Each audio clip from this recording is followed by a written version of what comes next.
seorang gadis kurir muda di kota kecil. Mekarjati menerima sebuah panggilan asing tepat ketika langit memasuki warna-warna senja, lalu menghilang tanpa meninggalkan jejak sedikit pun. Saat jasadnya kemudian ditemukan di tepi Sungai Waringin, pihak kepolisian menyadari bahwa di balik pesanan terakhir itu tersembunyi rangkaian kesalahan, diamnya para saksi, serta pengkhianatan yang pada akhirnya mengguncang seluruh wilayah tersebut. Selamat datang di Misteri Kasus X, sebuah ruang yang menghidupkan kembali peristiwa-peristiwa, menggemparkan melalui sudut pandang penyelidikan yang tajam, sekaligus menyisakan bayangan panjang.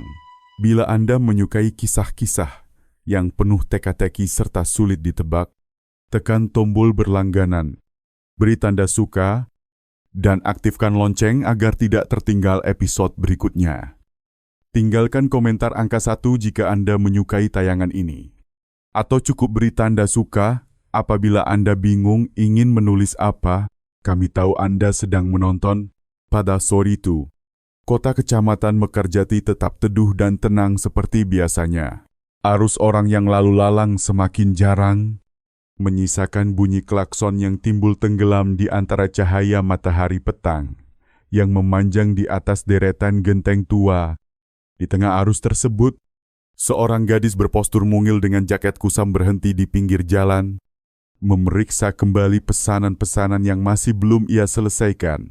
Namanya Rina, berusia 22 tahun, berasal dari Kecamatan Lestari, baru lulus sekolah kejuruan beberapa waktu lalu, dan bekerja sebagai kurir aplikasi untuk memenuhi kebutuhan hidupnya. Setiap hari ia menggitari kota, dari kedai kopi, toko kelontong, hingga lorong-lorong kecil yang sempit. Ia membutuhkan uang untuk membayar kos di Gang Melati dan mengirim sedikit ke Ibu Lastri. Ibunya di kampung yang setiap menjelang Lebaran membuat kue-kue daun pisang untuk mencari tambahan penghasilan. Hari itu hanya tersisa satu pesanan terakhir. Jam tangan di pergelangan tangannya hampir menyentuh batas pergantian dari senja menuju malam. Rina menarik napas pelan, berniat menyudahi pekerjaan. Namun saat ia baru saja memasukkan ponsel ke saku jaket, layar itu menyala sebuah panggilan masuk tanpa nama. Suara lelaki di seberang terdengar serak, berat, dan lambat. Di kapur loga pedalaman. Hello. Ini kurir ya, tolong antar satu peti bir dan sedikit lauk ke gubuk bambu di pinggir Sungai Waringin, dekat jembatan Cempaka. Kalau bingung jalan, tanya saja Tono di tempat perahu. Orang-orang biasanya nunjukin. Rina terdiam sejenak. Ia belum pernah melihat alamat semacam itu dalam sistem aplikasi. Suaranya terdengar halus, tapi tetap tegas. Maaf Pak, saya cuma bisa antar pesanan resmi dari aplikasi, dan lokasi yang Bapak sebut kayaknya tidak ada di peta. Lelaki itu terkekeh kecil. Nada suaranya menggoda sekaligus memaksa. Tenang saja, nanti Bapak kasih uang kopi tambahan.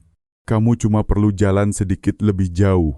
Nanti ada yang menjemput juga. Jadi nggak usah takut salah jalan.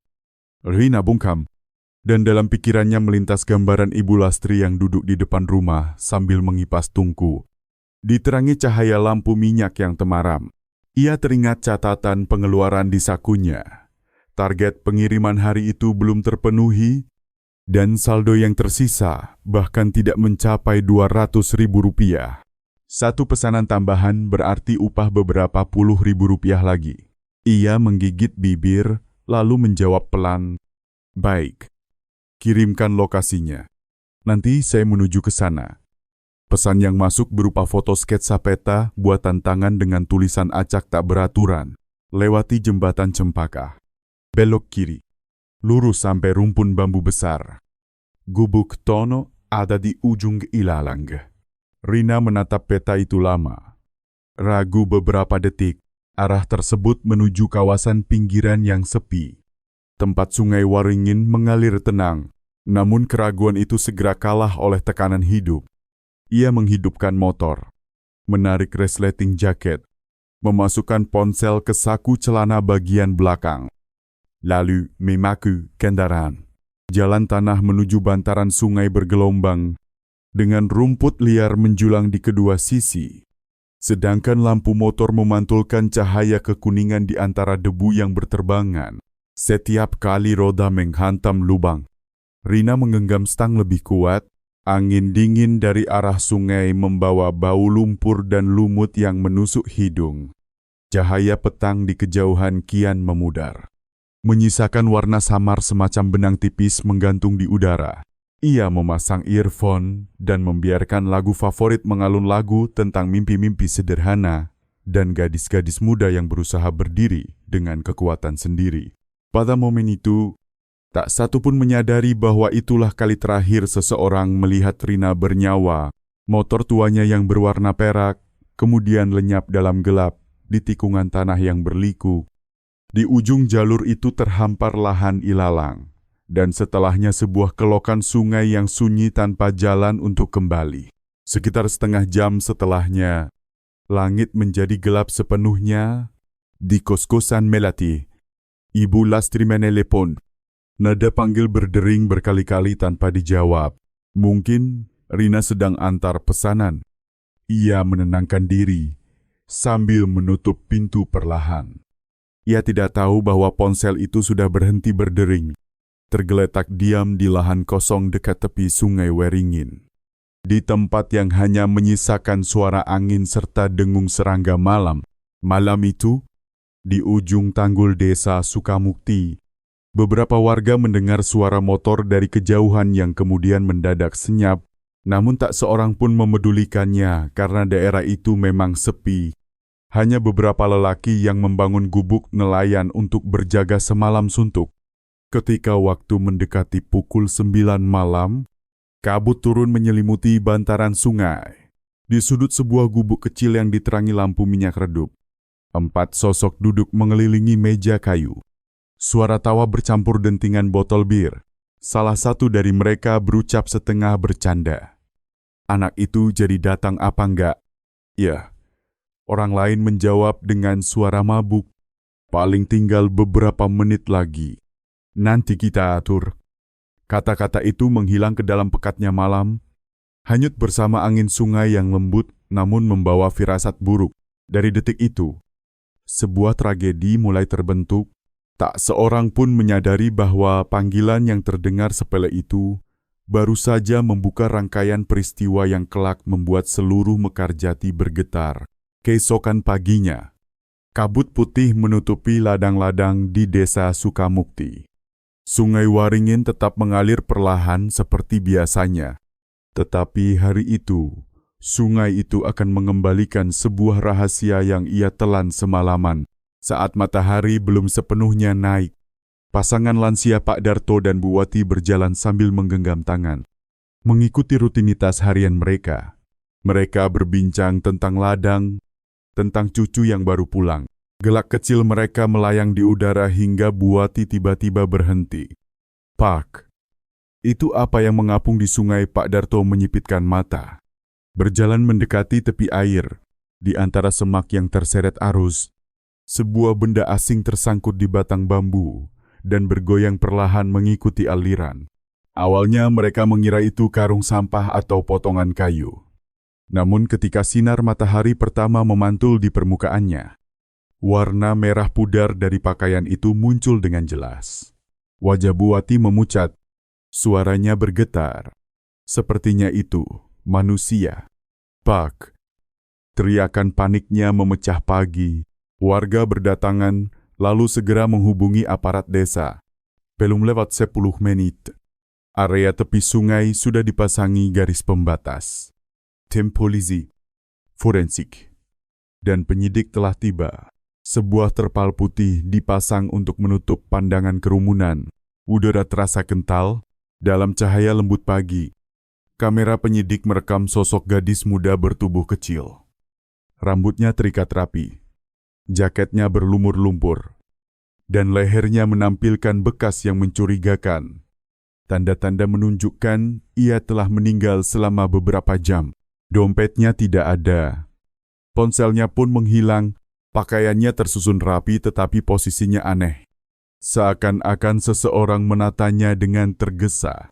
Polisi menilai lokasi itu bukan tempat kejadian, melainkan hanya titik pembuangan yang membuat curiga. Tidak tampak bekas ban atau jejak kaki di sekitarnya. Tanah bantaran yang lembek seharusnya meninggalkan cekungan jika ada kendaraan melintas. Hal itu memperkuat dugaan bahwa jasad dibawa melalui perahu atau rakit. Komisaris Polisi Arif menatap jenazah itu dengan wajah dingin namun berat. Pengalaman 20 tahun tak membuatnya kebal dari rasa pedih terhadap korban muda. Dia pasti tidak mengenal pelakunya. Ucapnya perlahan, cara membuang seperti ini hanya untuk menghapus jejak, bukan balas dendam. Dari pemahaman itu, arah penyelidikan dibuka, warga mulai membicarakan kejadian tersebut. Beberapa mengenali jaket itu sebagai milik kurir perempuan yang sering mengantar pesanan di Mekarjati, namanya Rina. Tinggal di gang kos-kosan Melati, dan biasa mengantar ke warung mie di dekat situ. Informasi itu membuat penyidik langsung menuju kos tersebut. Pintu kamarnya terkunci dari luar. Di meja masih ada segelas air yang tersisa. Charger tersambung tanpa ponsel. Pemilik kos berkata, "Semalam anak itu pulang agak terlambat, mungkin sekitar jam 8. Setelah itu saya dengar motornya pergi dan tidak kembali." Satu pernyataan, satu perkiraan waktu, semuanya dicatat sore harinya. Tim forensik memastikan korban adalah Rina berdasarkan ciri fisik dan keterangan keluarga. Ibu Lastri langsung terjatuh ketika melihat foto identifikasi. Ia menggenggam tangan petugas sambil berkata terbata-bata, "Dia hanya bekerja." "Nak, siapa yang sanggup berbuat seperti ini padanya?" Kompol Arif tak memberikan komentar. Hanya menyuruh bawahannya menenangkan perempuan tua itu. Di ruangan itu, foto-foto kejadian disusun menjadi rangkaian seorang gadis muda, pesanan yang mencurigakan, dan panggilan terakhir. Penyelidikan mengerucut. Data ponsel Rina ditelusuri melalui operator. Dalam 24 jam sebelum ia hilang, hanya ada satu panggilan asing berdurasi hampir 2 menit. Dilakukan hampir pukul 6 sore, dari nomor itulah Rina membelok ke arah bantaran sungai dan tidak pernah kembali. Nomor tersebut terdaftar atas nama Tono, berusia 52 tahun. Warga Kampung Kramat Lua, Desa Sukamukti. Ia adalah lelaki tanpa pekerjaan tetap yang sering berkumpul untuk minum bersama teman-temannya. Rumahnya berjarak lebih dari 2 km jalur sungai dari lokasi penemuan jasad. Nama itu membuat semua orang terdiam. Sebab pesan terakhir Rina menyebutkan bahwa ia sedang menuju gubuk Tono pinggir sungai. Sebuah petunjuk awal muncul sore itu juga. Tim menuju rumah Tono. Gang kecil menuju rumah petak itu berada di tengah rumpun pisang. Suara televisi terdengar dari rumah beratap seng. Bercampur tawa. Ketika pintu diketuk, 4 lelaki keluar. Tampak lusuh, tatapan terkejut sekaligus curiga. Yang berdiri paling depan adalah Tono, berperut buncit dan memakai kaos tanpa lengan. "Eida apa, Pak?" tanyanya. "Kami ingin menanyakan tentang kurir yang hilang tadi malam." Ekspresi Tono kaku sepersekian detik sebelum ia tersenyum kaku. "Betul, saya pesan. Tapi dia nggak datang. Mungkin salah arah." Di belakangnya, 3 temannya duduk diam satu kurus. Satu pendek, dan satu yang banyak bicara, tetapi tertawa gugup. Polisi masuk dan menemukan rumah itu, berantakan botol-botol bir berserakan. Sisa lauk kering. Dan yang paling mencolok selembar bukti pesanan dari aplikasi yang mencantumkan nama penerima Tono gubuk pinggir sungai. Kompol Arif menatap dokumen itu dengan sorot tajam, kemudian melipatnya perlahan dan memasukkannya ke map. Di luar, hujan rintik mulai turun di atap seng, menciptakan suasana berat yang seolah menahan napas. Semua orang memahami bahwa kasus ini tidak lagi sekadar orang hilang.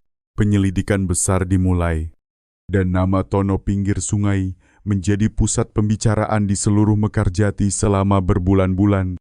Sore itu, Di markas Polres Mekarjati, ruang rapat tertutup hanya diterangi lampu kuning yang memantulkan bayangan di papan penuh coretan.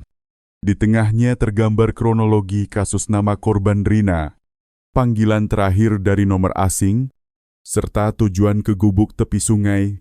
Kompol Arif menyilangkan tangan, menatap papan itu sambil berkata lirih. Kalau nomor ini benar-benar milik orang yang menelepon, berarti dia tidak pernah mengira bahwa kita bisa melacaknya.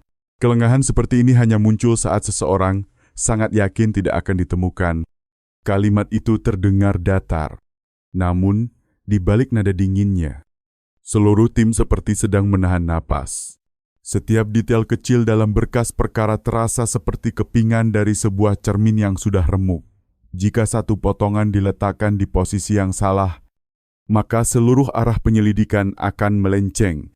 Unit teknis segera mendapat perintah untuk mengekstrak semua data panggilan dari operator seluler. Hanya beberapa jam kemudian, daftar lengkap muncul.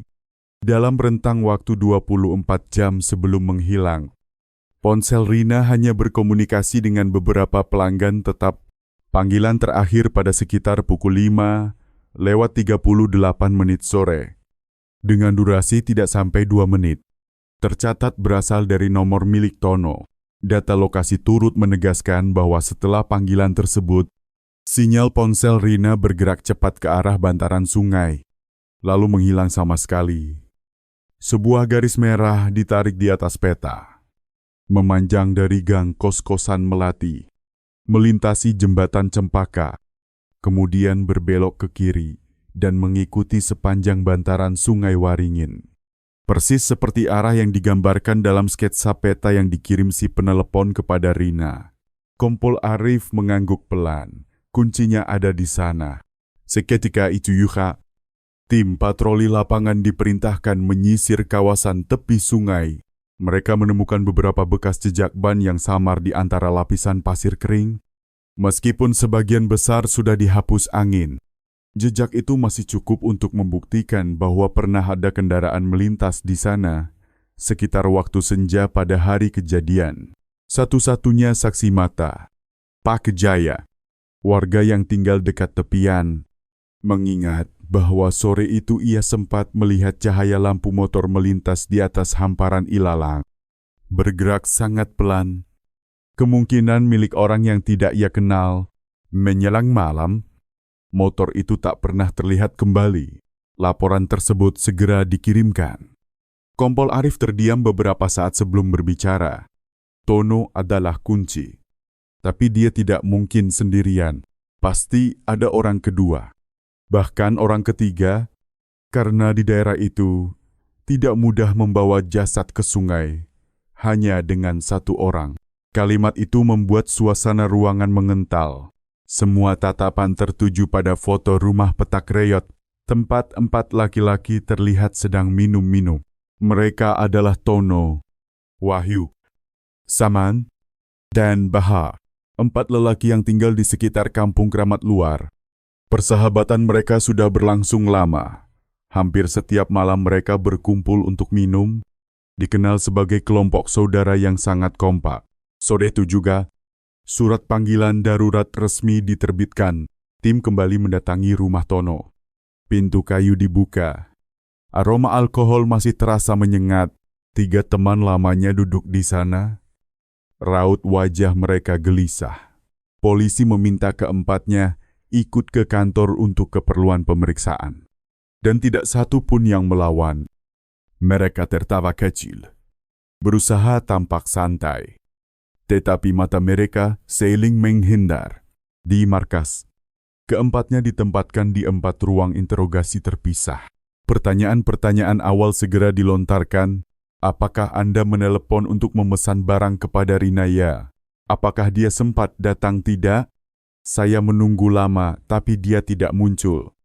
Hal yang ganjil adalah saat penyidik beralih ke orang kedua, lalu ketiga. Jawabannya terdengar sama persis dengan ritme jeda, bahkan cara mengucapkan kata-kata yang seakan sudah dihafalkan. Seorang petugas muda yang mencatat berita acara menggeleng pelan sambil berbisik. Mirip sekali. Sampai bikin merinding, Kompol Arif berjalan melewati tiap ruangan. Berhenti di depan kaca satu arah. Ia mengamati mereka. 4 wajah biasa seperti petani atau buruh di kampung manapun. Namun sorot mata mereka lari ke sana kemari dengan cara yang tidak wajar. Ia menoleh ke rekannya. Mereka punya skenario. Mereka jelas sudah duduk bersama dan menyusun cerita sebelum datang ke sini. Perkara ini mendadak bergeser dari kecurigaan terhadap satu orang menjadi kecurigaan terhadap keseluruhan kelompok. Satu orang yang melakukan panggilan, tetapi 4 orang yang kompak menjaga keheningan. Hal seperti ini hanya mungkin terjadi bila mereka sama-sama menyimpan sesuatu. Malam itu, tidak ada anggota tim penyidik yang pulang. Cangkir-cangkir kopi kental terus terisi dan kosong bergantian. Semua data ponsel, rekening bank, dan riwayat lokasi GPS diperiksa ulang. Mereka menemukan bahwa tepat setelah panggilan kepada Rina, ponsel Tono sempat mengirim sinyal singkat di sekitar gubuk bambu tepi sungai Waringin. Kemudian beralih ke mode offline selama sekitar 8 jam. Dalam kurun waktu yang sama, 3 nomor lain milik Wahyu, Saman, dan Bahar juga serentak tidak aktif. Kekocokan ini terasa terlalu sempurna hingga nyaris tidak masuk akal. Kompol Arif menulis perlahan dalam berita acara, menyimpulkan bahwa kelompok terduga itu dipastikan berada di kawasan bantaran sungai pada rentang waktu kejadian, menunjukkan indikasi kuat keterlibatan dan upaya menutupi perbuatan, meski belum ada bukti langsung. Semua masih sebatas dugaan. Hukum tidak bisa menjatuhkan vonis, hanya berdasarkan perasaan. Arif mengerti betul bahwa untuk menembus kasus ini, mereka harus menemukan celah sekecil apapun dalam tembok keheningan tersebut. Pagi hari berikutnya, ketika ia baru meninggalkan ruang pemeriksaan, seorang petugas teknis bergegas datang melapor bahwa ada warga yang memberikan keterangan tambahan. Seorang nenek penjual pisau di ujung gang, Nenek Shormi, mengaku mendengar suara teriakan perempuan dari arah sungai pada malam kejadian. Arif Sonntag berhenti. Matanya mengeras seperti bilah tipis. Bagus. Berarti sungai sudah mulai bicara. Dari satu panggilan asing, satu jejak data, hingga 4 ponsel yang serentak mati, pola besar mulai tampak. Gambar besar kasus ini telah memiliki garis luar. Namun, untuk melihat bentuknya dengan jelas, mereka membutuhkan 1 orang dari 4 lelaki itu untuk mulai membuka mulut. Disitulah strategi memecah dan menjatuhkan satu persatu disusun di atas meja. Menjadi awal dari rangkaian interogasi yang kelak merobohkan seluruh tembok kebohongan dalam beberapa hari ke depan. Pada pagi hari kedua, markas kepolisian terasa sunyi menekan. Ruang interogasi dibagi menjadi 4 bilik terpisah. Di setiap bilik hanya ada 1 meja kayu, 2 kursi, dan lampu putih yang menyorot langsung ke permukaan meja. Tidak ada teriakan, tidak ada ancaman. Hanya sesi tanya jawab yang mengalir perlahan namun syarat maksud. Orang pertama yang masuk adalah Tono. Berusia sekitar 52 tahun, tubuh kekal, kuli legam, suara dengan logat daerah, dan sikap pongah khas orang yang merasa kenyang pengalaman. Ia duduk tegak, kedua tangan terlipat, menatap lurus ke arah penyidik dengan senyum tipis. Silakan tanya apa saja. Saya tidak takut, memang saya yang pesan. Tapi gadis itu tidak datang. Saya tunggu sebentar, lalu pulang minum dengan teman-teman. Penyidik mengangguk pelan. Tanpa menunjukkan reaksi berlebihan, hanya terus menulis. Pertanyaan demi pertanyaan dilontarkan. Namun Tono selalu mengulang jawaban yang sama, dengan nada dan kalimat yang nyaris identik, tanpa menambah atau mengurangi.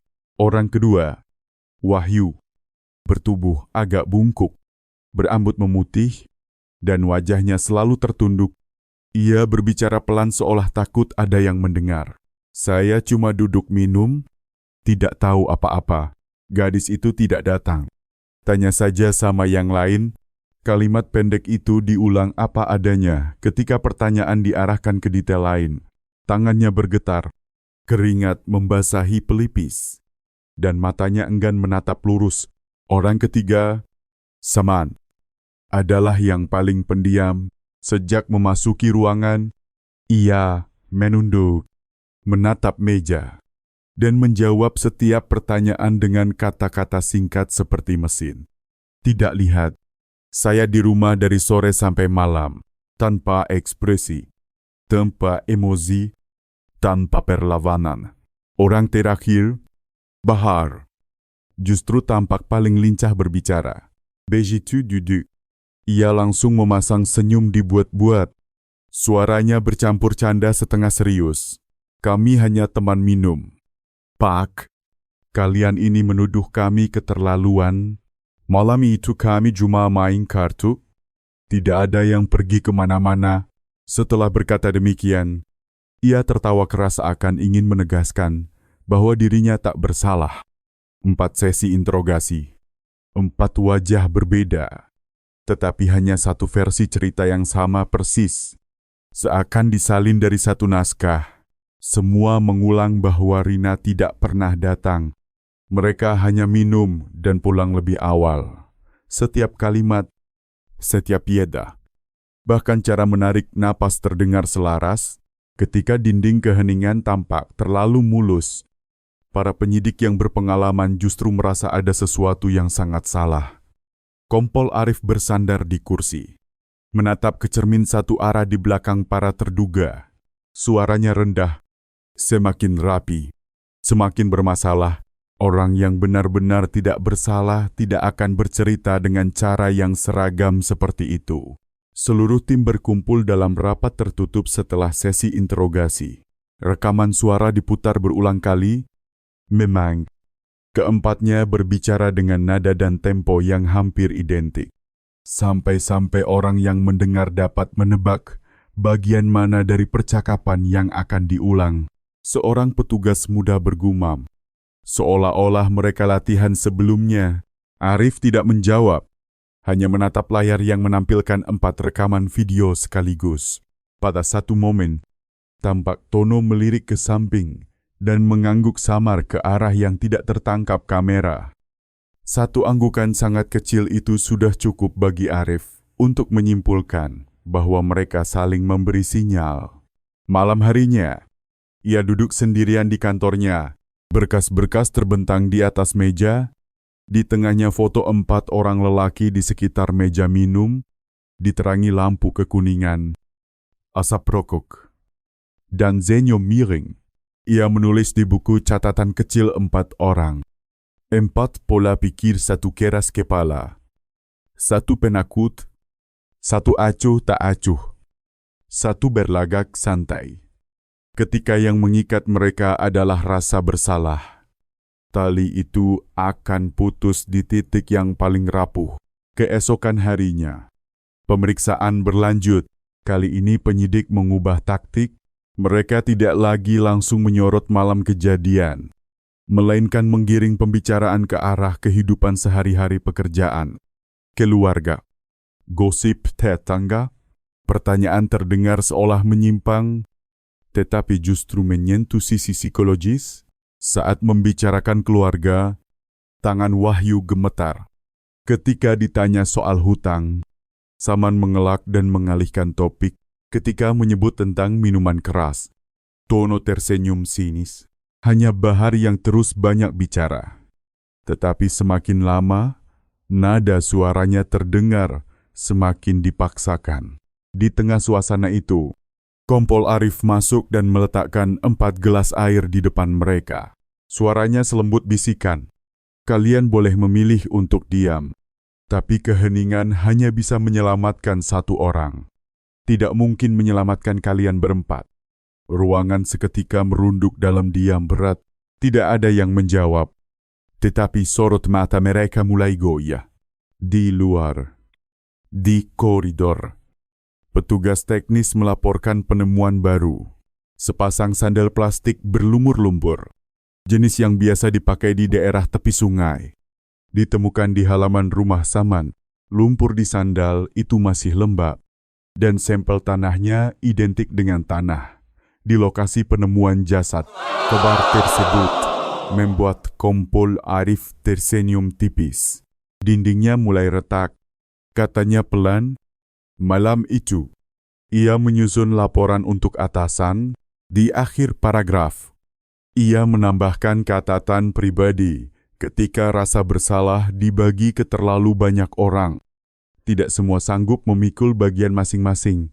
Akan ada satu orang yang lebih dulu menangis, dan ketika air mata itu jatuh, kebenaran akan muncul. Di ruang tahanan, Wahyu duduk memeluk lutut, menatap keluar melalui jeruji kecil. Cahaya dari luar masuk tipis, menyentuh tangan yang bergetar. Ia bergumam lirih, terlalu pelan untuk didengar jelas. Namun petugas jaga mengatakan bahwa sepanjang malam lelaki itu terus mengulang satu kalimat, "Saya tidak melakukannya. Saya cuma duduk di sana." Kalimat yang setengah menyangkal dan setengah mengaku itu menjadi retakan pertama pada batu besar yang selama ini tampak utuh. Pagi berikutnya, saat penyidik membuka pintu ruangan pemeriksaan, Arif hanya mengucapkan satu kalimat kepada timnya, "Fokus pada orang yang paling lemah." Rasa bersalah akan mencari jalan keluar sendiri, dan benar saja, dalam hari-hari yang menyusul, tembok keheningan yang nyaris sempurna itu mulai runtuh. Dimulai dari sosok yang sebelumnya mereka pikir akan paling keras menutup mulut. Pada pagi hari ketiga sejak jasad ditemukan, tim kembali ke bantaran sungai di Desa Sukamukti untuk pemeriksaan tambahan. Hujan malam sebelumnya membuat tanah becek dan meninggalkan noda lumpur di banyak tempat. Di bawah sinar matahari awal hari, petugas teknis membungkuk, mengamati tiap bekas kecil di atas permukaan tanah. Semua paham, pada tahap ini, satu kesalahan kecil saja bisa menggugurkan seluruh arah penyidikan. Ketika semuanya tampak buntu, seorang anggota muda berhenti di depan halaman rumah, Saman pria yang paling tertutup di antara empat terduga. Ayah menunduk, memungut sepasang sandal plastik hijau yang solnya sudah menipis. Dengan lumpur tebal mengering di tepinya, sekilas sandal itu tampak biasa saja. Namun ketika lumpur yang mengeras di telapak itu diperhatikan, tampak butiran pasir dan sisa tanaman air kecil yang hanya ditemukan di sekitar aliran sungai Waringin. Tepat di titik tempat jasad Rina ditemukan, petugas teknis memotretnya, memasukkannya ke kantong barang bukti. Kompol Arif segera diberi kabar. Saat melihat langsung barang itu, ia hanya berkata singkat, "Sekarang, lumpur pun sudah ikut bicara." Sandal tersebut menjadi petunjuk pertama yang secara tegas menunjukkan bahwa setidaknya satu dari empat lelaki itu pernah berada di TKP pembuangan. Saman kembali dipanggil untuk diperiksa. Saat melihat sandal itu diletakkan di atas meja, raut wajahnya hanya sedikit berubah sebelum ia buru-buru memaksa diri tampak tenang. "Itu sandal yang saya pakai beberapa hari lalu, waktu hujan. Jadi ya pasti kena lumpur." Jawaban itu terdengar ringan seolah hanya sapuan angin, namun langsung terbentur pada kenyataan. Selama 3 hari terakhir, hujan sama sekali tidak turun, dan keheningan panjang pun menyelimuti ruangan. Pada saat yang hampir bersamaan, tim petugas di lapangan mulai mengetuk pintu satu persatu rumah di sekitar bantaran sungai Waringin untuk mencari saksi tambahan. Sebagian besar warga mengatakan tidak mendengar sesuatu yang aneh. Tetapi ketika mereka sampai di ujung gang kampung Keramat Luar, seorang nenek penjual pisau bernama Nenek Sarmi ragu-ragu bertanya, "Kalian sedang menanyakan soal gadis yang hilang tempo hari?" Ya, setelah petugas mengiyakan, raut wajah nenek itu berubah sayu. Tangan keriputnya menggenggam kuat pegangan keranjang. Suaranya serak bergetar seperti tertiup angin. "Malam itu saya sedang beres-beres dagangan. Saya dengar ada suara teriakan pelan sekali. Suara perempuan, sepertinya dari arah sungai. Dia teriak minta tolong. Setelah itu, ada suara orang membentak keras, lalu tiba-tiba senyap. Tidak seorang pun di antara anggota tim yang berkata apa-apa. Mereka hanya sibuk mencatat cepat dalam buku laporan. Saat ditanya mengapa tidak langsung melapor malam itu juga, Nenek Shormi menunduk, sorot matanya dipenuhi kesedihan. Di kampung sini, kalau dengar ribut-ribut, orang biasanya mengira cuma orang mabuk ribut atau berkelahi saja. Siapa sangka pengakuan tersebut memang bukan bukti hukum yang mutlak, tetapi sudah cukup untuk merobek skenario bahwa Rina tak pernah sampai di lokasi. Seperti yang selama ini dipegang kuat-kuat oleh 4 lelaki itu, kini mereka telah memiliki jejak, saksi, dan barang bukti. Tembok keheningan yang tampak kokoh mulai terlihat retaknya. Sore harinya, seluruh tim khusus mengadakan rapat mendadak. Papan tulis di ruang penyidikan penuh coretan spidol merah kecocokan lumpur dengan sampel tanah di TKP.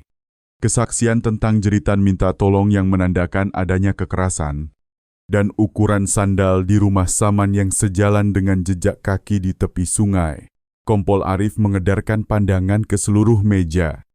Tatapannya dingin namun mantap. Kita sudah memegang kuncinya.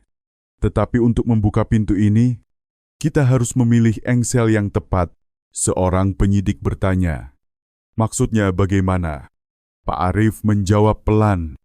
Artinya kita harus memisahkan mereka. Saat tidak lagi punya sandaran, yang paling lemah akan runtuh lebih dulu. Strategi pecah dan taklukan disetujui malam itu juga. Masing-masing dari keempat orang itu dipindahkan ke ruangan tahanan terpisah. Benar-benar tidak boleh saling berhubungan. Setiap orang mendapat satu penyidik khusus yang menanganinya. Dengan pendekatan berbeda, sesuai kondisi psikologis masing-masing. Yang keras kepala akan dihadapi dengan logika dan fakta. Yang penakut disentuh lewat sisi emosi dan rasa bersalah. Sedangkan yang pura-pura santai akan dibiarkan berbicara sampai ia membuka celah sendiri. Di saat bersamaan, media lokal mulai memberitakan kasus kurir perempuan yang menghilang secara misterius. Warganet ramai-ramai menyampaikan simpati kepada gadis muda itu di kampung. Ibu Lastri membaka kabar tersebut, lalu berangkat ke markas polisi untuk menyerahkan bukti tambahan tangkapan layar pesan terakhir yang dikirim Rina. Berisi foto sketsa peta tangan dengan tulisan Gubuk Tono, pinggir sungai. Kompol Arif menggenggam foto itu. Sorot matanya menggelap. Ia tahu orang-orang di balik lembaran kertas ini bukan hanya melakukan kejahatan, tapi juga mencoba mempermainkan sistem hukum. Malam hari, gerimis mulai turun. Angin dari arah sungai Waringin menusuk dingin. Di sebuah ruang interogasi kecil, cahaya lampu menyinari wajah Wahyu, laki yang tampak paling rapuh di antara mereka. Ia duduk diam, kedua tangan terjalin di depan dada, dan matanya tertuju pada sepasang sandal yang tergeletak di balik kaca satu arah. Di koridor, Kompol Arif berbicara pelan kepada rekan-rekannya, besok kita mulai dari dia. Jika rasa bersalah dipikul terlalu lama, orang yang paling lemah akan mengucapkannya sendiri. Kalimat itu menutup rapat malam tersebut. Di luar, suara rintik hujan menghantam atap seng, terdengar seperti hitungan mundur menuju saat kebenaran harus diucapkan. Hal-hal yang semula seakan terkubur bersama arus sungai kini perlahan muncul ke permukaan dari lumpur yang menempel di sandal. Dari kesaksian gemetar seorang nenek tua, dan dari ketakutan di mata orang-orang yang tahu mereka telah melampaui batas. Keesokan paginya, blok tahanan terasa sangat sepi. Di koridor, langkah kaki terdengar teratur. Sementara cahaya yang masuk dari jendela kecil memantulkan bayang-bayang tipis di lantai. Kompol Arif berjalan perlahan, membawa setumpuk berkas tebal berisi foto TKP, rangkuman keterangan, dan salinan sketsa peta tangan yang dikirim korban kepada ibunya. Ia berhenti di depan sel Wahyu. Mata rantai yang dinilai paling lemah. Ia tidak langsung mengetuk atau memanggil, hanya berdiri memperhatikan. Di dalam, Wahyu duduk menunduk, Kedua tangan saling bertaut, tatapannya kosong, tubuhnya tampak lunglai setelah beberapa malam tanpa tidur. Arif kemudian masuk, meletakkan sekangkir teh panas di atas meja. Tidak ada ancaman, tidak ada suara tinggi, hanya sebuah pertanyaan yang nyaris seperti bisikan. Pak Wahyu, saya rasa Bapak sebenarnya tahu apa yang benar-benar terjadi. Bukan begitu? Wahyu menengadah. Lingkaran hitam di bawah matanya jelas terlihat. Suaranya parau. Saya tidak berbuat apa-apa. Saya cuma duduk di situ. Arif tidak memotong ucapannya. Ia menuangkan lagi teh ke dalam cangkir. Suaranya tetap tenang. Saya percaya. Tapi ada hal yang perlu Bapak pahami. Orang-orang yang Bapak sebut sebagai teman sudah tidak lagi memegang janji. Mereka sedang berusaha melemparkan semua kesalahan kepada Bapak. Baik Tono maupun Bahar sama-sama menyebut Bapak sebagai orang yang menelepon gadis itu. Bagaimana menurut Bapak perkataan itu jatuh seperti batu yang dilempar ke permukaan danau yang tenang? Wahyu terdiam. Kedua tangannya mencengkeram tepi meja. Matanya bergetar. Bukan saya. Tono yang telepon. Dia yang menelepon, saya hanya duduk di sana.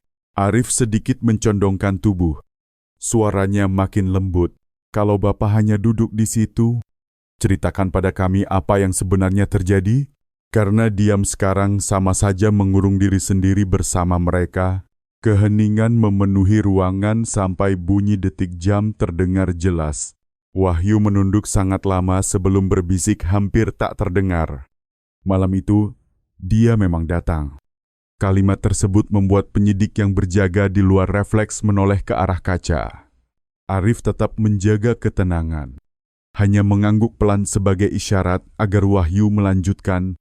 Dia datang ketika langit sudah gelap. Saya melihat jelas jaket merahnya. Motor peraknya berhenti tepat di depan gubuk. Saya memanggilnya masuk. Dia bilang, setelah antar pesanan ini dia masih ada kiriman lain. Lalu mereka menahannya. Suara Wahyu pecah pada kata menahan. Arif tidak mendesak, hanya meletakkan tangan di atas berkas dan menggesernya perlahan ke arah Wahyu. Bapak bukan orang yang memimpin kejadian itu. Tapi kalau Bapak memilih diam, hukuman yang Bapak terima akan sama beratnya dengan mereka. Cobalah pikirkan anak perempuan Bapak yang seumuran dengannya. Setetes air mata jatuh ke atas meja. Tangan Wahyu bergetar hebat. Saya sempat bilang, "Sudah, jangan bercanda seperti itu." Tapi mereka tidak peduli. Gadis itu berteriak, "Saya takut." Saya sempat bangun, lalu duduk lagi. Saya tidak berani menghentikan mereka. Tanpa perlu kata tambahan, Arif menutup buku catatan. Ia tahu dinding keheningan itu telah retak. Pengakuan tersebut bukan hanya bernilai hukum, tetapi juga akan memicu efek berantai yang selama ini ia tunggu. Sore hari itu juga, salinan berita acara pemeriksaan Wahyu dicetak, diberi cap merah, lalu dibawa ke ruangan interogasi Bahar. Orang yang paling banyak bicara di kelompok itu, Bahar masih duduk dengan tangan terlipat, menyunggingkan senyum miring seolah semua ini hanya lelukon. Ketika map diletakkan di depannya, ia melirik sekilas dan berkata datar, "Dia mau ngomong apa ya urusan dia? Saya tidak melakukan apa-apa." "Ya dibuat apa takut?" Penyidik tidak membalas, hanya membuka berkas dan membacakan isi pengakuan Wahyu dengan suara jelas. Dalam keterangannya, Wahyu menyebut Tono sebagai orang yang menelepon, Bahar yang mengunci pintu, dan Saman yang berjaga di luar gubuk. Ada tanggapan senyum Bahar seketika membeku. Ia menatap lurus ke arah penyidik. Pupil matanya melebar. Lalu ia terbahak kaku. "Oh, hebat ya. Sekarang, semuanya dilempar ke saya, baiklah. Saya juga akan bicara, bukan saya. Tono yang memulai semuanya, dia yang mengajak gadis itu mendekat, dia janji kasih uang. Bilang cuma mau ngobrol. Memang saya yang menutup pintu. Tapi bukan saya yang pertama kali bertindak macam itu. Saya hanya ikut menjaga di luar. Sore hari itu, efek domino mulai bergerak dari Wahyu menjalar ke Bahar, dari Bahar mengarah ke Tono. Lalu akhirnya sampai kepada Saman, orang yang sebelumnya paling banyak diam. Malamnya, di ruang kerjanya, Arif menulis di buku catatan. Tidak perlu tekanan berlebihan. Asal kebenaran ditempatkan di titik yang tepat, ia akan menemukan jalannya sendiri. Di luar, angin dari arah sungai bertiup kencang. Gerimis turun halus. Di 4 ruangan yang dipisahkan dinding bata tipis, 4 lelaki itu tenggelam dalam keadaan masing-masing, satu menangis, satu memaki, satu terdiam kaku, satu lagi gelisah tak bisa tidur.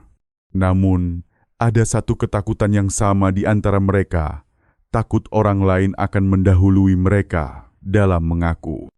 Keesokan harinya, ketika cahaya matahari menyusup lewat jeruji, tim penyidik masuk membawa 4 map tebal dan menaruhnya di atas meja, tanpa perlu banyak pertanyaan tambahan. Hanya beberapa menit kemudian, 3 berita acara pengakuan baru ditandatangani. Kata-kata yang tertulis terasa dingin, saling menguatkan, tidak lagi seperti naskah sandiwara, melainkan rangkaian pengakuan yang sesungguhnya. Kompol Arif melangkah ke koridor, menengadah menatap langit yang mulai cerah. Suaranya mengalun pelan di antara hembusan angin. Pintu sudah terbuka. Sekarang kita hanya perlu melihat dengan jelas apa yang ada di dalamnya. Malam itu ia pulang larut. Di kamar kerjanya yang kecil, cahaya lampu meja jatuh ke foto seorang gadis muda dengan senyum lembut. Arif bergumam lirih seakan berbicara kepada Rina. Akhirnya kamu sudah bersuara. Sungai itu tidak akan menyimpan rahasia ini lagi. Pagi berikutnya, markas Polres Mekarjati seolah diselimuti lapisan kabut tipis. Sunyi sampai suara kertas yang dibalik di ruang interogasi pun terdengar jelas. Satu berkas baru-baru saja dicetak dan diletakkan rapi di hadapan Kompol Arif. Tulisan merah di sampulnya menyatakan bahwa itu adalah berita acara pemeriksaan silang antar tersangka. Sejak Wahyu mengakui sebagian kebenaran, hubungan di antara 4 lelaki itu berubah total. Mereka tidak lagi saling memandang sebagai sahabat seperminuman, melainkan sebagai orang-orang yang bisa saling menjatuhkan kapan saja. Seluruh tim penyidik mengerti.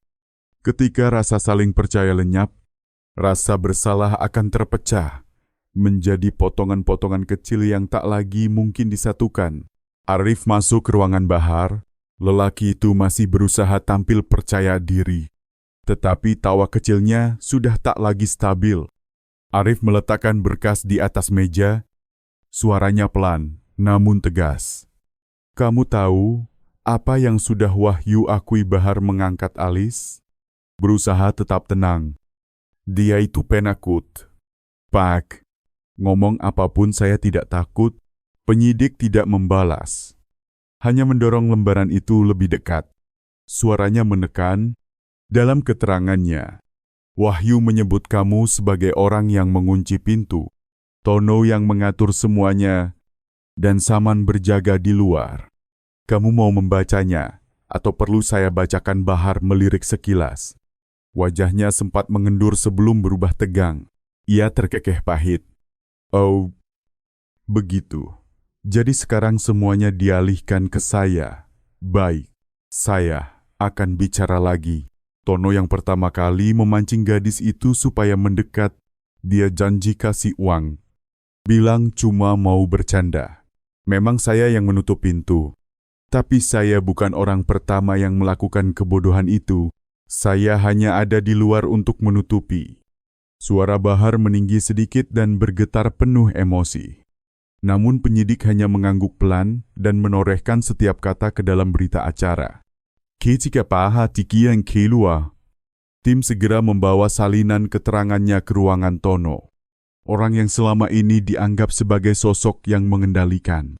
Tono bersandar di kursi. Kedua tangan terlipat di dada.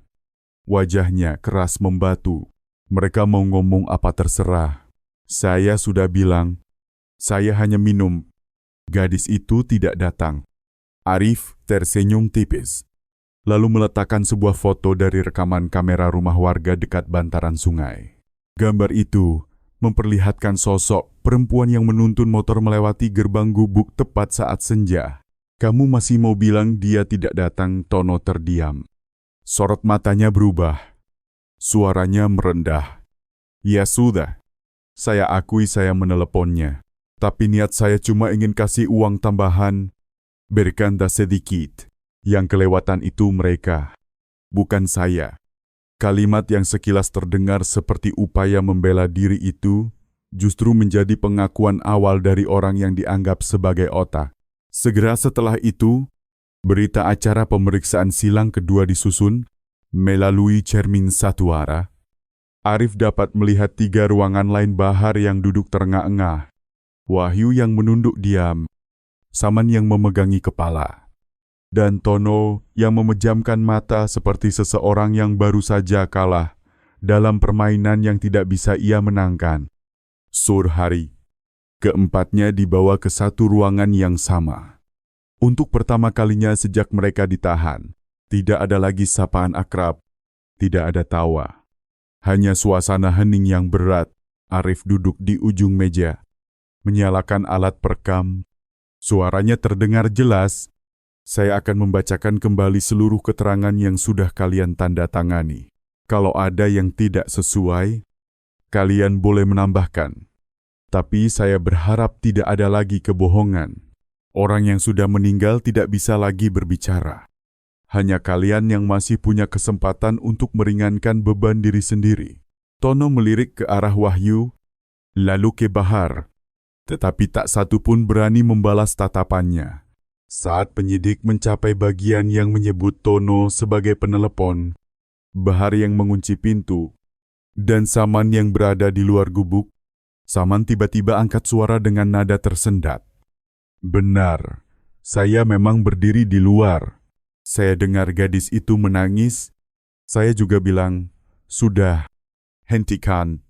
Tapi tidak ada yang mau dengar. Ketika suaranya hilang, saya sangat takut. Aku hanya ingin menariknya bangun. Tetapi Tono menyuruh diam. Dia bilang, kalau ada keributan sekarang, kita semua yang akan binasa. Ruangan seketika senyap. Setiap kata yang meluncur dari mulut Saman terasa seperti jarum menusuk udara. Kompol Arif menutup berkas perlahan. Menatap keempat laki-laki yang kini menundukkan kepala. Suaranya pelan namun jelas. Saya tidak perlu kalian saling menyalahkan. Saya hanya ingin tahu satu hal pada saat itu. Apakah ada seorang saja di antara kalian yang benar-benar mencoba menyelamatkan gadis itu? Tidak ada yang menjawab. 4 lelaki itu duduk dalam diam. Cahaya lampu putih menyoroti wajah-wajah mereka. Wajah yang dulu pernah tertawa lebar di meja minum, kini tampak pucat, miring. Dan laju, Kompol Arif bangkit berdiri. Suaranya berat namun dingin. Kalian benar-benar yakin keheningan bisa menyelamatkan kalian? Tidak. Keheningan hanya membuat beban dosa kalian semakin panjang. Gadis itu berjuang sampai detik terakhir. Sementara kalian hanya duduk dan menonton. Setelah mengatakan itu, ia melangkah keluar, meninggalkan 4 sosok yang tampak seperti habis dikosongkan dari dalam. Malam itu, dalam laporan resmi yang dikirim ke atasan, ia menuliskan, seluruh tersangka sudah mengakui kehadiran mereka di lokasi kejadian. Pertentangan di antara mereka memicu rangkaian pengakuan berantai. Besok direncanakan pemeriksaan lanjutan untuk menyusun kembali keseluruhan jalannya perkara. Malam di Mekarjati saat itu dipenuhi hembusan angin. Sungai Waringin tetap mengalir perlahan seperti biasa. Namun orang-orang mengatakan airnya malam itu terlihat lebih pekat, lebih berat, seolah membawa di tubuhnya hal-hal yang manusia tidak sanggup ucapkan. Diakir laporan. Kompol Arif menambahkan satu kalimat singkat ketika rasa bersalah dibagi ke banyak orang. Ia berhenti menjadi kekuatan, ia berubah menjadi ketakutan. Dan ketakutan selalu memaksa manusia untuk mengaku ketika semua keterangan dirangkai. Pihak penyidik mulai melakukan rekonstruksi. Potongan-potongan memori 4 lelaki itu disusun menjadi satu malam tunggal. Malam ketika segala sesuatu melampaui batas kendali, malam yang suram, dengan angin sungai yang bertiup berlawanan arah, membuat tanah di depan gubuk terasa lembab dan dingin menusuk. Di bawah cahaya kuning redup yang jatuh dari bola lampu tua, 4 lelaki itu duduk mengelilingi meja kayu. Kaleng-kaleng bir sudah terbuka. Asap rokok melingkar di udara. Suara tawa dan obrolan mereka kabur di dalam mabuk. Kira-kira lewat sedikit dari pukul 7 malam. Cahaya lampu motor menembus pintu gubuk. Seorang gadis muda berhenti. Menurunkan standar. Suaranya terdengar lembut. Saya antar pesanan. Siapa yang pesan bir dan lauk keempatnya menoleh. Tono. Lelaki yang menelepon, mengangguk kecil memberi kode pada Bahar. Bahar menyeringgai. Masuk saja. Bawa ke dalam. Kalau ditaruh di luar nanti susah kalau hilang. Hina Sempaci Hagu. Tetapi tetap mendorong pintu dan melangkah masuk. Ia meletakkan kotak pesanan di lantai. Merogoh ponsel untuk memindai kode pembayaran. Tono mengulurkan selembar uang. Senyumnya miring. Tidak usah pakai kode. Pakai uang tunai saja. Lebih cepat. Rina mengangguk pelan. Berniat memasukkan dompet. Namun suasana di dalam gubuk mulai terasa berbeda. Musik dari ponsel salah satu dari mereka mengalun, dan pengaruh alkohol membuat mereka kehilangan batas. Bahar memicingkan mata, menatap tubuh Rina dari atas ke bawah. Suaranya terdengar seperti bercanda. Kurir cantik begini, berani mengantar sendirian nekat juga. Kalimat itu membuat Rina membeku sesaat. Ia mundur setapak. Saya kerja yang benar, Pak. Habis antar ini saya harus lanjut lagi. Kenapa buru-buru suara Tono menyelinap masuk? Setengah bercanda, setengah memerintah. Duduk sebentar. Ngobrol dulu. Udara di dalam gubuk semakin padat. Rina merasakan ada yang tidak beres.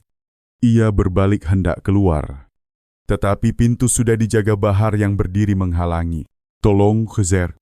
Pak, saya masih punya pesanan lain. Suaranya bergetar halus. Tidak ada jawaban. Yang terdengar hanya suara kursi bergeser. Kaleng bir terguling. Lalu suara Tono yang rendah. Tenang. Cuma bercanda sedikit. Habis itu kita lepaskan. Situasi yang awalnya tampak seperti gurauan mabuk berubah dalam hitungan detik ketika Rina meronta dan berteriak. Saman yang berada di dekat pintu luar mendengar teriakan itu. Ia menoleh dan melihat kekacauan di dalam gubuk. Ia berteriak, "Sudah, hentikan, jangan bertindak gila." Namun tidak ada yang benar-benar mendengarkan. Sebuah benturan keras terdengar. Rina terjatuh ke lantai tanah yang lembab. Napasnya terengah-engah. Matanya dipenuhi kepanikan. Bahar mundur beberapa langkah. Suaranya gemetar. Cukup. Sudah, cukup. Ruangan kacau. Dalam sekejap. Tono mencengkeram bahu Rina. Berusaha menahan agar ia tidak berteriak lagi. Rina melawan dengan sisa tenaga. Kukunya menggores lengan Tono. Meninggalkan luka panjang. Kemudian sunyi mencekik memenuhi gubuk. Satu-satunya yang terdengar hanyalah angin sungai yang menyusup di sela-sela bilah bambu. 4 lelaki itu saling menatap. Wajah mereka mengabur dalam ketakutan. Tono mengatur napas. Menunduk menatap tubuh yang sudah tak bergerak banyak. Lalu berbisik. Semua sudah terlanjur.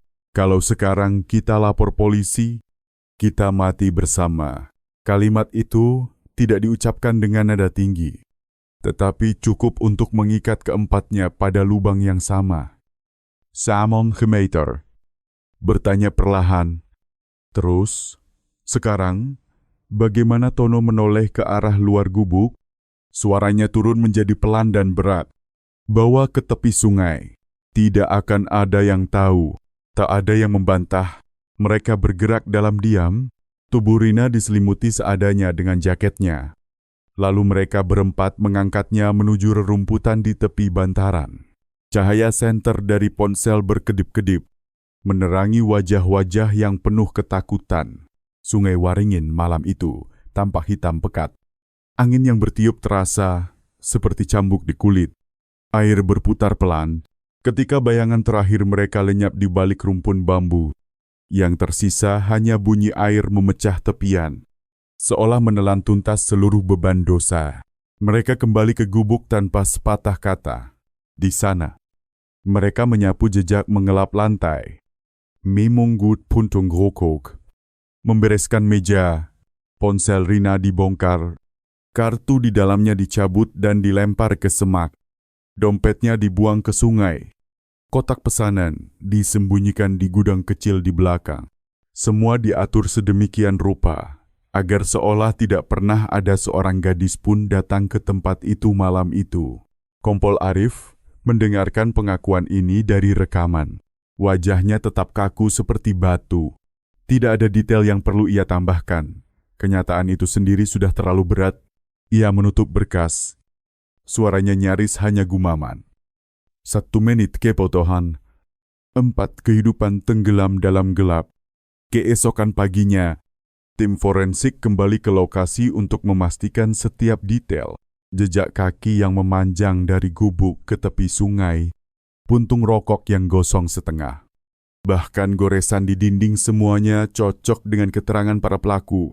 Bukti-bukti itu tersusun rapi seperti potongan puzzle yang akhirnya berpadu sempurna. Sesudah rekonstruksi, Kompol Arif berdiri lama di tepi air. Ria kecil bergerak perlahan di permukaan. Cahaya matahari pagi memantul tenang di atasnya. Di antara begitu banyak perkara yang pernah ia tangani, ia tahu inilah salah satu yang paling akan membekas. Bukan karena pelaku adalah penjahat besar, tetapi justru karena kejahatan itu lahir dari persetujuan diam 4 orang biasa. Pagi di awal musim kemarau, udara di sekitar pengadilan negeri Mekarjati terasa dingin menusuk. Daun-daun kering dari pohon besar di halaman berguguran pelan. Warga yang datang menyaksikan persidangan memenuhi kursi. Namun tidak ada suara keras, hanya bisikan pendek yang segera hilang. Mereka tidak datang karena rasa ingin tahu belaka. Semua sudah lama mendengar tentang perkara yang menghantui kota kecil ini selama berbulan-bulan. Di Barry de Pin, Ibu Lastri duduk diam memeluk foto Rina. Tubuhnya tampak susut. Rambutnya memutih hanya dalam hitungan bulan. Senyum lembut Rina di dalam bingkai membuat dada siapapun yang melihat terasa perih. Saat keempat terdakwa digiring masuk, seluruh ruangan terasa menahan napas. Tono, Wahyu, Saman, dan Bahar mengenakan pakaian tahanan. Kepala tertunduk, wajah yang dulu banyak tertawa di gubuk pinggir sungai Waringin kini pucat, lelah, dan tampak lebih tua seolah bertambah 1 dekade. 4 laki-laki yang dahulu bebas melangkah di ganggang sempit tepian sungai, kini berdiri di tengah lingkar hukum seperti bayang-bayang kosong. Ketua majelis hakim membacakan dakwaan, suaranya datar namun jelas. Tiap kata bergema di ruangan yang hening. Para terdakwa didakwa telah sengaja melakukan kekerasan, merampas hak hidup orang lain, dan berusaha menghilangkan jejak perbuatan mereka. Korban adalah Rina, gadis 22 tahun, kurir lepas yang bekerja untuk menghidupi dirinya dan ibunya. Tak satu pun dari mereka berani mengangkat kepala. Tono, yang dulu lantang, kini berusaha keras menahan getar di tangannya. Bahar menunduk, bibirnya terkatup rapat. Boyumeneku kepolorendoh. Sementara Saman memejamkan mata. Air mata meluncur pelan di pipinya. Tidak ada suara dari mereka. Hanya desis kertas yang dibalik dan helaan napas berat dari Ibu Lastri di depan. Pengacara yang mendampingi mereka sempat berbicara. Namun suaranya sendiri terdengar patah di tengah kalimat. Klien-klien, saya telah mengakui apa yang mereka perbuat. Kami hanya memohon keringanan hukuman atas dasar penyesalan mereka. Kata penyesalan terlalu ringan untuk menandingi apa yang telah hilang. Ketika hakim bertanya, apakah para terdakwa memiliki sesuatu yang ingin disampaikan kepada keluarga korban, tidak ada yang menoleh. Mereka tetap menatap meja atau lantai. Seolah lantai bisa menyerap semua kesalahan mereka. Baru ketika Ibu Lastri berdiri, suara yang bergetar namun tajam memecah ruangan. Saya tidak butuh mendengar permintaan maaf. Saya hanya ingin tahu, pada saat anak saya berteriak minta tolong, adakah di antara kalian yang berhenti, walau hanya 1 detik saja untuk mengasihani dia? Sebagai seorang manusia, seluruh ruang sidang tertelan dalam kesunyian. 4 lelaki itu membungkuk lebih dalam. Tidak ada satupun yang berani membuka mulut. Air mata yang jatuh di meja persidangan hanyalah sisa-sisa penyesalan terlambat. Tidak mengubah apapun. Di luar gedung, angin musim kemarau menyusup di sela-sela pepohonan, mengguncang dedaunan kering hingga menimbulkan suara gesekan. Orang-orang yang berdiri di halaman, di balik pagar pengadilan, menatap dengan mata memerah. Kemarahan yang dulu berkobar telah surut. Yang tertinggal adalah rasa iba-iba pada gadis muda yang hidupnya terputus di tengah jalan, dan iba pada 4 lelaki yang menghancurkan masa depan mereka sendiri dalam satu momen gelap. Kompol Arif duduk di barisan belakang ruang sidang. Matanya tak pernah lepas dari foto Rina yang dipeluk ibunya. Ia tidak merasa menang ketika perkara ini resmi ditutup. Juga tidak merasa puas. Ia mengingat sih, keadilan mungkin telah ditegakkan, tetapi tidak ada putusan yang bisa mengembalikan seseorang dari maut. Di sudut halaman catatannya, ia menulis 3 kata pendek keadilan. Terlambat, tetapi perlu. Zat vonis dibacakan, tidak terdengar tepuk tangan. Tidak ada sorak-sorai. Tono menerima hukuman paling berat. Saman dijatuhi hukuman penjara sangat lama. Sementara Bahar dan Wahyu mendapat hukuman panjang dengan tanggung jawab yang sama terhadap peristiwa tersebut. Namun pada detik itu, angka-angka vonis kehilangan makna. Hal yang paling mengerikan bukanlah lamanya hukuman, melainkan kekosongan di dalam hati mereka yang akan menyertai sampai hari terakhir hidup. Ibu Lastri berdiri, memeluk foto putrinya erat-erat, lalu melangkah pelan meninggalkan ruang sidang. Orang-orang di sekeliling menyingkir memberi jalan, menundukkan kepala dalam diam. Setiap langkahnya tampak berat. Tangannya yang bergetar mengelus permukaan kaca bingkai foto. Bibirnya berbisik lembut, "Kita pulang." Nak, sudah selesai.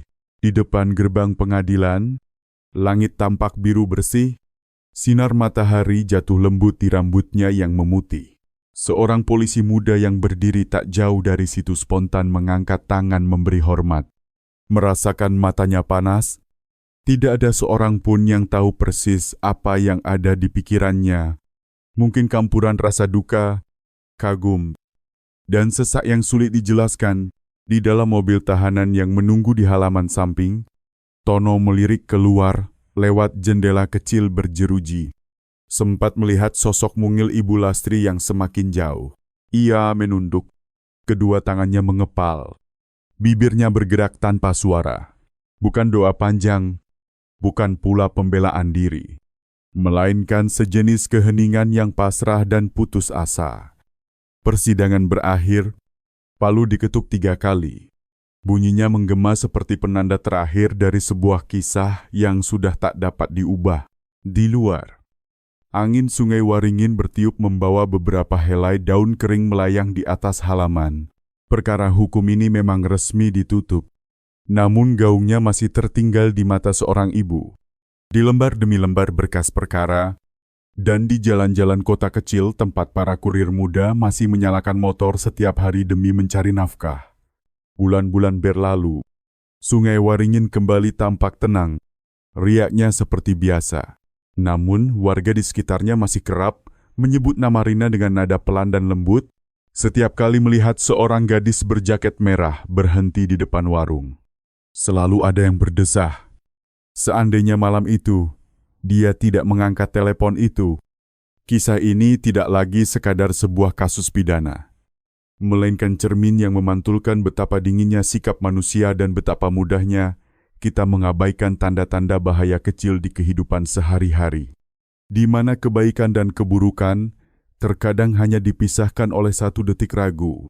Di bagian penutup catatan pribadi, jauh dari halaman resmi laporan, Kompol Arif menuliskan keadilan tidak selalu datang tepat waktu, tetapi andai ada seseorang yang berani berbicara lebih cepat, mungkin hari ini tidak akan ada seorang ibu yang harus membawa foto anaknya ke pengadilan. Setelah perkara ini selesai, ia mengajukan pensiun. Orang-orang di Mekarjati bercerita bahwa sesekali mereka masih melihatnya berjalan sendirian di tepi sungai Waringin, menatap permukaan air yang beriak pelan dan terdiam lama, seakan mencari jawaban yang tidak pernah muncul, mengapa manusia begitu mudah tergelincir, dan mengapa kebaikan sering terlambat hanya selisih 1 tarikan napas dari keburukan. Ibu Lastri pun meninggalkan kota dan kembali ke rumah kecilnya di Kecamatan Lestari. Ia tidak berteriak, tidak memaki, tidak mencaci. Pada hari peringatan kematian Rina yang pertama, perempuan itu hanya menyalakan dupa kecil, menatap foto putrinya, dan berbisik sangat lembut, "Kamu sudah pergi, Nak. Semoga tidak ada lagi yang harus pergi dengan cara seperti kamu." Kalimat sederhana itu menyebar pelan di antara warga, membuat banyak anak muda untuk pertama kalinya berpikir serius tentang keselamatan diri, tentang pentingnya menolak pesanan yang mencurigakan, tidak begitu saja percaya pada lokasi yang tidak jelas, dan terutama berani berkata tidak ketika merasa tidak aman. Media yang kembali mengangkat perkara ini tidak lagi menekankan rasa ngeri, tetapi menyoroti pelajaran di baliknya. Jangan meremehkan sinyal bahaya sekecil apapun. 1 panggilan telepon, 1 undangan yang terdengar sepele, bisa menjadi garis pembatas antara hidup dan mati. Setelah itu, beberapa perusahaan jasa antar menambah fitur verifikasi lokasi dan tombol darurat, sementara banyak orang mulai membiasakan diri berbagi rute perjalanan mereka dengan keluarga atau sahabat sebelum berangkat. Mungkin itu cara diam-diam masyarakat mengembalikan secuil keadilan bagi Rina, bukan dengan mengubah masa lalu, tetapi dengan mencegah masa depan yang sama. Di dalam penjara, 4 lelaki itu menjalani hari-harinya dengan 4 bentuk keheningan yang berbeda. Tono, yang dahulu pongah, kini setiap hari meminta kesempatan untuk berdoa di sudut sel. Bahar, yang dulu paling banyak bicara, kini jarang mengeluarkan suara. Seman, yang biasanya pendiam, justru sering menangis pelan di malam hari. Wahyu, orang pertama yang mengaku mengirimkan seluruh sisa uang yang ia punya kepada Ibu Lastri bersama sepucuk surat pendek berisi permohonan maaf dan harapan tipis agar ia tidak terlalu dibenci. Surat itu disimpan di laci kayu tua di rumah kecil Kecamatan Lestari. Tidak ada yang tahu apakah Ibu Lastri pernah membukanya atau tidak. Beberapa waktu kemudian, sebuah koran lokal memuat tulisan dengan judul tragedi dari sebuah panggilan telepon. Artikel itu tidak mengulas detail sadis perkara, melainkan membicarakan keheningan para saksi, kecerobohan korban, dan sikap aku komunitas. Kalimat penutupnya menyatakan, kadang, keburukan bukan datang dari kegelapan semata, tetapi justru hadir di tengah keramaian, ketika semua orang mendengar, namun memilih untuk tidak bersuara. Kata-kata itu menjadi semacam lonceng pengingat di tengah kehidupan yang serba tergesa. Sebab setiap orang, bahkan hanya seorang pejalan kaki biasa, bisa menjadi alasan mengapa satu nyawa selamat atau lenyap begitu saja. Dalam wawancara terakhirnya sebelum pensiun, Kompol Arif mengucapkan 1 kalimat yang kelak banyak dikutip. "Saya tidak takut pada penjahat. Yang saya takutkan adalah sikap acuh dari orang-orang baik." Kalimat itu kemudian dicetak tebal di halaman terakhir berkas perkara. Perkara hukum memang telah ditutup, Tetapi pelajarannya tetap menganga seperti luka yang tidak pernah sepenuhnya sembuh di ingatan orang-orang yang tinggal di sekitar Sungai Waringin. Sampai hari ini, warga setempat masih menyebut satu sudut bantaran sungai itu dengan nama yang pelan-pelan melekat tebing Rina. Bukan untuk menghidupkan lagi tragedinya, melainkan untuk saling mengingatkan bahwa keselamatan diri tidak boleh ditukar dengan sejumlah uang. Dan keheningan jangan sampai menjadi selimut yang menutupi kejahatan.